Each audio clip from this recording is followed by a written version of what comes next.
Bonjour, une petite vidéo pour les élèves de Terminal Option Maths Expert. Il sera question de divisibilité dans Z et il faudra notamment montrer qu'un résultat est toujours divisible par 99. Dans l'énoncé de cet exercice, donc, on va considérer un entier de 3 chiffres et on appelle renversé de cet entier le nombre qui s'écrit en échangeant les chiffres des centaines et des unités. Par exemple, le renversé de 158 est 851. Et il faudra montrer que la différence entre un entier de 3 chiffres et son renversé est toujours divisible par 99. Maintenant, il est temps d'appuyer sur pause afin que vous ayez le temps donc de vérifier que ça fonctionne bien sur 2-3 exemples et ensuite de trouver donc un moyen de le vérifier mais pour tous les nombres entiers de 3 chiffres.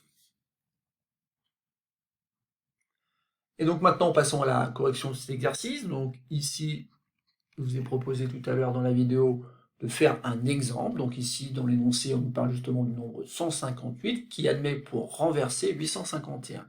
Donc 158, et ben je dois lui enlever donc son renversé qui est 851. Et je vais trouver donc le nombre moins 693.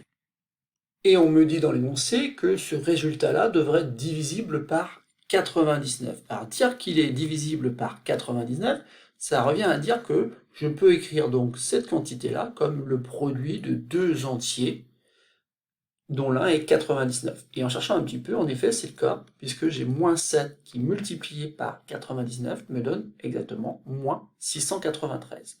Donc je rappelle la définition, dire qu'un entier petit a divise un entier petit b signifie tout simplement qu'il existe un entier relatif k, qui est égal ici à moins 7, tel que b, notre différence ici, soit égal à k multiplié par a, où a, encore une fois, est 99.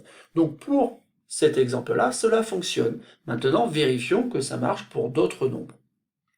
Et donc ici, je vais prendre un nombre au hasard. Donc ici, je vais prendre les 752. Je lui enlève son renversé, 257.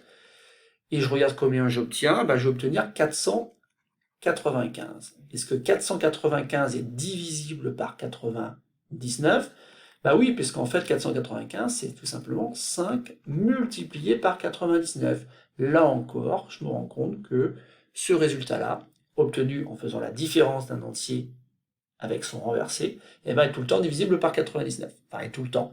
Pour l'instant, ça fonctionne. Sauf que bien sûr, je ne vais pas le vérifier pour tous les nombres composés de 3 chiffres. Il va falloir que maintenant, je trouve un moyen de le vérifier, de le démontrer, sans passer par des exemples, ici, qui étaient 158 et 752. Alors, comment démontrer cette propriété? Eh bien, comme souvent dans ce genre d'exercice, on va utiliser donc l'écriture décimale du nombre n entier composé de 3 chiffres qu'on aura pris au hasard. Ce nombre n, ça peut très bien être 158, mais 158, eh ben, on peut le décomposer en un paquet de 100, souvenez-vous, plus 5 paquets de 10, plus un paquet de 8. Autrement dit, ici, je vais utiliser la décomposition obtenue avec de l'écriture décimale. Sauf que de manière plus générale, un nombre petit n, eh ben, c'est le chiffre des centaines multiplié par 100, plus le chiffre des dizaines multiplié par 10, plus le chiffre des unités multiplié par 1, ou plus simplement, plus le chiffre des unités. Et donc ici, vous comprenez bien que quel que soit le nombre entier n composé de 3 chiffres, il existe un petit c, un petit d et un petit u, tel que n soit égal à cette somme. Et donc maintenant, on va avoir aucun mal donc à démontrer le résultat, puisqu'il va falloir donc prendre ce nombre petit n, qui se décompose comme ça, et lui enlever son renversé. Mais son renversé, il s'écrit comment? Il s'écrit aussi à l'aide d'une écriture décimale, où u, finalement, le chiffre des unités devient le chiffre des centaines, donc ça fait u multiplié par 100. Le 8 ici est devenu chiffre des centaines. Pour le chiffre des dizaines, il va rester chiffre des dizaines. Pour le chiffre des centaines, le 1, il devient chiffre des unités. Et autrement dit, ici, voilà la décomposition du nombre renversé, qui peut être le nombre, donc ici, 851. Donc maintenant qu'on a exprimé en fonction de C, D et U le nombre de départ, mais aussi le renversé, on va pouvoir écrire la différence. Et cette différence, que j'ai déjà écrit comme ceci, on peut encore la réécrire autrement en faisant tomber les parenthèses. Donc on a 100C plus 10D plus U. Et attention ici, donc on va enlever 100U, mais aussi 10D, mais aussi le nombre C. Donc déjà, on peut observer que plus d'idées, moins d'idées, et ça disparaît, ça s'annule. Et qu'ensuite, donc, on va pouvoir réduire, puisqu'on a 100 C, mais il faut enlever C, donc ça fait 99 C. Et pour U, on a plus U, moins 100 U, donc moins 99 U. Mais là, on va pouvoir peut-être factoriser donc par 99 et réécrire donc cette différence de départ là comme étant le produit 99 multiplié par C moins U.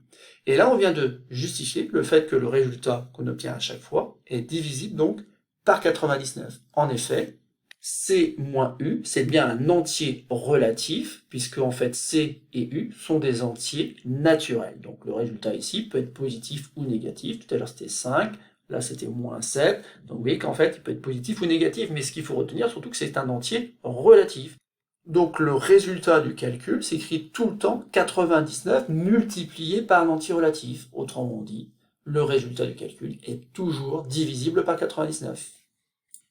Et donc c'est terminé pour cet exercice, mais aussi pour cette vidéo. On va simplement retenir que, une nouvelle fois, dans cet exercice, on a utilisé donc une décomposition à l'aide de l'écriture décimale d'un entier, qui était ici, composé de 3 chiffres.